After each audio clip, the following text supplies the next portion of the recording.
और अभी बच्चों के दांतों की सेहत के बारे में बात कर लेते हैं जी। हमारा बच्चा जब इस दुनिया में आता है तो तब से लेकर कौन सी एज तक उसको हमें डॉक्टर के पास लेके जाना चाहिए, एक डेंटिस्ट के पास, और बच्चों के दांतों का मुआयना हमें मंथली करवाना चाहिए, कब कब करवाना चाहिए, कितना ज़रूरी होता है। बच्चों के ख़ास तौर पर जब दूध के दांत निकलते हैं, वो गिरते हैं जो उनके पहले दांत होते हैं, फिर दूध के दांत, और ये सब जो प्रोसीजर होता है हम ये घर पर ही होते हैं। हम जब तक खुदा न खासा कोई कॉम्प्लिकेशन ना हो या दांत में कोई तकलीफ ना हो तो डेंटिस्ट के पास जाते ही नहीं हैं।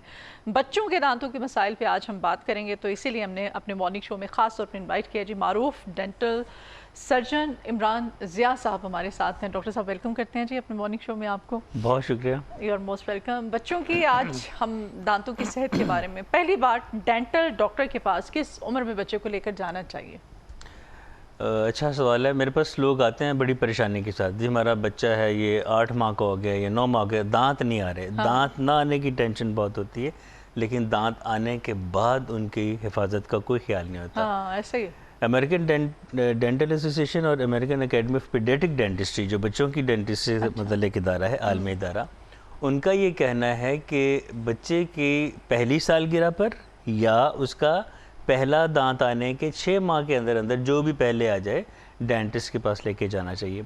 क्योंकि इसकी वजह ये है कि एक दो दांत भी मुंह में अगर हों, उनका ख्याल ना रखा जाए तो वो दांत ख़राब हो सकता है।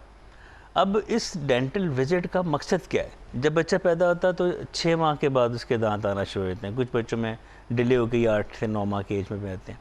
अब अगर उन दांतों के साथ हम जो ज़्यादती करते हैं फीडर की शक्ल में, हाँ ठीक है, जो पहला स्टेप उनकी गड़बड़ में हम फीडर की शक्ल में ले लेते हैं। अब फीडर में चूँकि दूध मसनूई दूध है, सिंथेटिक है, उसमें प्रोटीन्स भी हैं, कार्ब्स भी हैं, चिकनाइयाँ भी हैं और मीठा भी है। हाँ। अब बच्चा पी लेता है और जो मुंह में रात को फिर माएँ चीनी भर भर के देती हैं उसमें। चीनी भर भर के देती हैं जी, मीठा नहीं जाएगा तो किंज होएगा। हाँ, नहीं पीते बच्चे। अब वो रिटेन्ड जो मुंह में रह गया, बड़ा पोर्शन तो मैदे में गया, जो रिटेन्ड दूध रह गया वो थूक के साथ मिलके बच्चे के दांत को गलाता है। पहले विजिट का मकसद ये होता है कि हम बच्चे के दांतों का मायना करें कि उसके जबड़ों की और दांतों की जो ग्रोथ है वो सही हो रही है, एक बात। दूसरा, इसके दांतों में कोई गलने सड़ने का प्रोसेस तो नहीं शुरू हो गया, 2 बातें।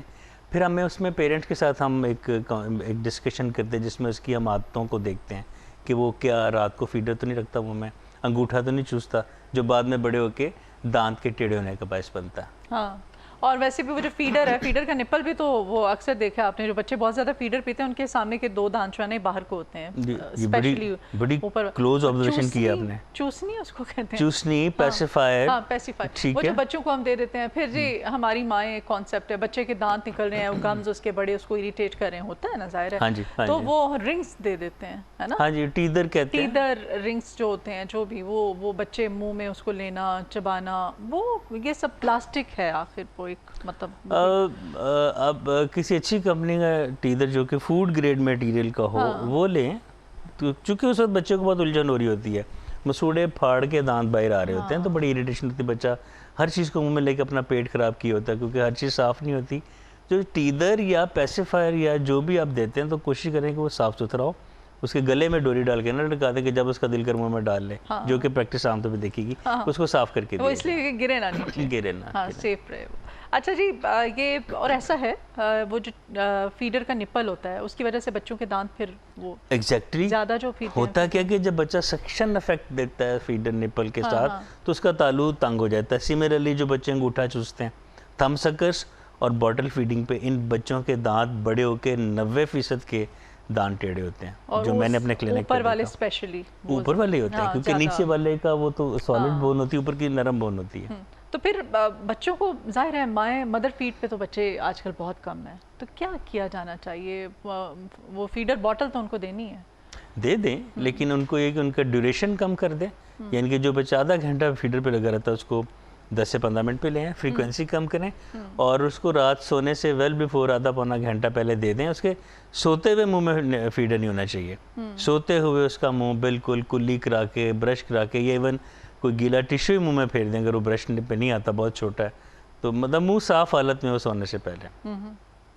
अच्छा, दूध के दांत कहा जाता है कि आर्जी होते हैं, अगर ये आर्जी होते हैं तो फिर क्यों कहा जाता है कि इनकी देखभाल ज़रूरी है? बिल्कुल निकल ही जाना उन्होंने, बिल्कुल ऐसे ही। हाँ। एक तो वो बच्चे छोटे होते हैं, वो बड़ी बड़ी चीज़ें खा नहीं सकते, तो इसलिए पहले दूध के दांत निकलते हैं, फिर दूध के दांत आने वाले परमानेंट दांतों के लिए स्पेस मेंटेनर का काम करते हैं। जैसे वो बाप के बाद बेटा, बेटे के बाद पोता, इस तरह ये दांत स्पेस मेंटेनर का काम करते हैं। अगर उनका ख्याल नहीं रखेंगे, उनको वक्त से पहले निकाल देंगे, तो जो आने वाले परमानेंट दांत हैं उनके पास खुला एरिया होगा, वो इधर इधर कहीं भी निकल सकते हैं, फिर टेढ़े हो जाते हैं, फिर अलाइनर या ब्रेसेस लगाने पड़ते हैं। सो दूध के दांतों को बेहतर रखने का मकसद ये है कि उनको वक्त से पहले ना निकाला जान पड़े, ताकि परमानेंट दांत अपनी सही जगह पे आएँ। अच्छा, बच्चों के दांतों को मजबूत रखने के लिए ग़िज़ा माँओं को, पेरेंट्स को क्या देनी चाहिए बच्चों को? बेस्ट क्या है उनके लिए?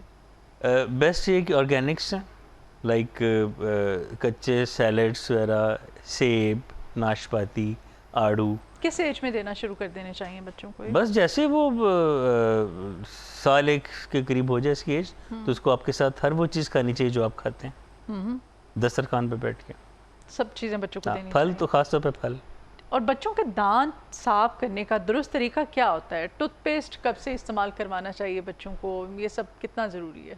बिल्कुल, टूथपेस्ट साल एक की एज में शुरू करवा देना चाहिए, लेकिन टूथपेस्ट कराने से पहले बच्चों को स्पिट करने की या थूक देने की ये प्रैक्टिस करवानी चाहिए। कुल्ली करना, वो निगल ना लें, कुल्ली करना या टूथपेस्ट को स्पिट करना ये सिखा देना चाहिए। और इसके लिए टूथपेस्ट की एक मिकदार होती है, लाइक 3 साल से कम उम्र बच्चों के लिए टूथब्रश को पूरा भरना ज़रूरी नहीं है, बल्कि बड़ों के लिए भी ज़रूरी नहीं है। एक चावल के दाने के बराबर एक हल्का सा एक लेयर बना दें टूथपेस्ट की, वो 2-3 तो दांत होते हैं, हम तो पूरा भर के लगाते हैं ऊपर, वो पेस्ट ऐसे पूरा, ये जब तक वो एक उसकी बाकायदा प्रॉपर शेप ना बन जाए तो। बिल्कुल, वो चूंकि कमर्शियल्स देख देख के आदत पड़ गई ना। बड़ों के लिए एक मटर के दाने के बराबर टूथपेस्ट काफ़ी है, और बच्चों के लिए 3 साल से नीचे के लिए एक चावल के दाने की तरह एक स्मीयर, एक लेयर देनी चाहिए। 3 साल के बाद जो है वो मटर के दाने जितनी, पीनट साइज़, इतना टूथपेस्ट होना चाहिए। और तरीका ये होना चाहिए कि जितने भी दांत हैं उनके ऊपर से नीचे और दायरों की शक्ल में। इसके लिए बच्चों के टूथब्रश अलग से जूनियर टूथब्रश मिल जाते हैं, उनके साथ करवाएं था, और उनको बच्चों को प्रैक्टिस करवाएं कि उसको थूकना कैसे है, निगलना नहीं है। ठीक।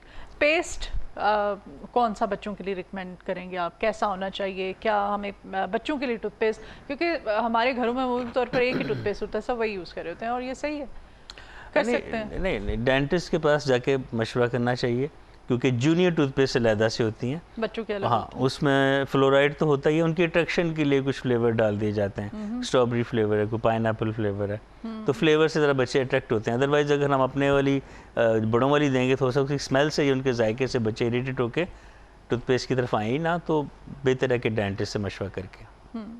अच्छा, आजकल बच्चों के क्या दांतों के मसाइल ज़्यादातर आपके पास आते हैं? किस किस्म के केसेस होते हैं? बहुत मसाइल आ रहे हैं। सबसे जो पहला शदीद मसला ना, वो तो दांतों में बहुत अर्ली कीड़ा लगता है। कीड़ा लगने की अर्ली जो कीड़ा लगता है उसकी बड़ी वजह मैंने बता दी कि हम खुद उसका स्टार्ट फीडर की शक्ल में करते हैं। सेकंड पे फीडर के साथ होने वाली कॉम्प्लिकेशन में दांत आगे पीछे क्रूक्ड होते हैं, जैसे आपने भी बताया कि वो निप्पल की शक्ल की वो तालु, ये बहुत कॉमन मसला है। मैं समझता हूँ कि अक्सरियत बच्चों की आजकल हमारे पास टेढ़े दांतों वाली आ रही है, क्योंकि जबड़े छोटे हैं, दांत जब आगे उगने तो पूरे हैं, वो आगे पीछे उगते हैं, फिर ये टेढ़े दांतों का मसाइल है। फिर एक और ये कि फिजी ड्रिंक्स और कार्बोनेटेड ड्रिंक्स पी के दांतों की डिस्कलरेशन के बहुत मसाइल आ रहे हैं। फिर हम उनकी वाइटनिंग और ब्लीचिंग करते हैं, लेकिन वो भी एक एज स्पेसिफिक है, एक सर्टेन एज से पहले हम नहीं कर सकते। किस एज में वो हम यूजुअली हम अडल्टहुड में, यानी कि 14 साल के बाद, 15 साल के बाद, उससे पहले हम ब्लीच नहीं करते आमतौर पे दांतों। और दांत अगर टेढ़े हो गए हैं बच्चों के, तो उनको तरतीब में लाने के लिए वो जो लगा दिए जाते हैं, जी 2 तरीके हैं। वो किस एज में लगाते हैं? अलाइनर्स और ब्रेसेस। हाँ, दोनों। ब्रेसेस वो होती हैं वो जो दांतों पे आपको स्टील के ब्रैकेट्स लग जाती हैं, उनसे बेहतर अब अलाइनर्स आ गए, और मोस्टली अब अलाइनर्स यूज़ हो रहे हैं, लेकिन कुछ जगहों पे अभी भी हमें ब्रेसेस ही करनी पड़ती है, अलाइनर फेल हो जाते हैं। क्यों? और वो अलाइनर्स एक ख़ास उनकी क्लेमेट है, उनकी एफिकेसी की।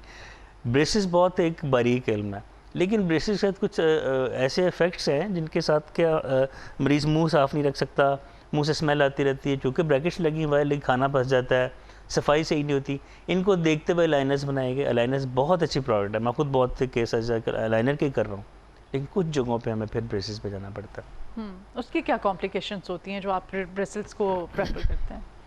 हम अलाइनर्स को प्रेफर करते हैं। हाँ, ब्रेसेस पहले फिर उस पे क्यों जाते हैं आप? क्या उसकी रीज़न क्या है? अलाइनर को यूज़ करने की रीज़न ये है कि उसका इस्तेमाल करना आसान है।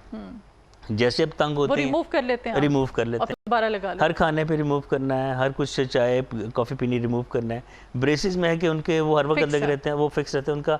उनका जो ड्यूरेशन ऑफ ट्रीटमेंट है वो कम रह जाता है, क्योंकि हर वक्त मुंह पे लगे बच्चा उन्हें उतार नहीं सकता। लेकिन उसकी कॉम्प्लिकेशन ये है कि गोश्त के फाइबर खाए, कुछ खाना वाना का फंस गया, हम बड़े स्पेसिफिक टूथब्रश देते हैं, वो बच्चा सही तरीके से नहीं कर पाता। फिर कभी ब्रैकेट टूट जाती, कभी वायर टूट जाती, कभी वायर टाइट हो रही है, तो उसमें फिर जो ट्रीटमेंट के स्पैन थोड़ा होना चाहिए था बेसिकली ब्रेसेस के साथ के वो हर वक्त लगी हैं, वो बढ़ जाता है। क्योंकि कभी पेशेंट गायब, कभी डॉक्टर गायब, कभी हमारा मटेरियल हमारे पास नहीं होता, तो उसमें टाइम। अलाइनर्स में कंप्लायंस बहुत आसान है कि लगाया और खाने उतारा, फिर लगा लिया, यानी कि 24 में से 20 से 22 घंटे लगाना होता है, और वो नज़र भी नहीं आते, इनविजिबल होते हैं।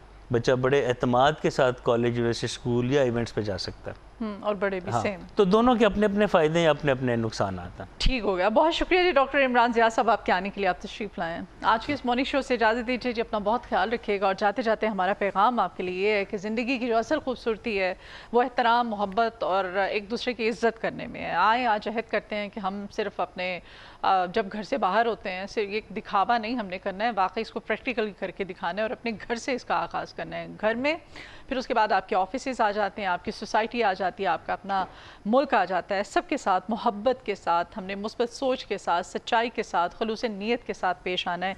यही हमारा पैगाम है। एक छोटी सी नेकी जो है वो आपकी की हुई वो किसी की ज़िंदगी को बदल सकती है, और खुशियों में किसी की ज़िंदगी अगर बदल जाती है तो इससे और अच्छा सदका क्या हो सकता है। सदका जारिया है ज़िंदगी। इसी तरह से दूसरों के लिए आसानियाँ आप बांटिए, आसानियाँ पैदा करने का बायस बनिए, बल्कि ना कि आप हर्डल्स क्रिएट करें दूसरों के लिए। इजाज़त दीजिए, ख्याल रखिएगा अपना। Good morning Lahore.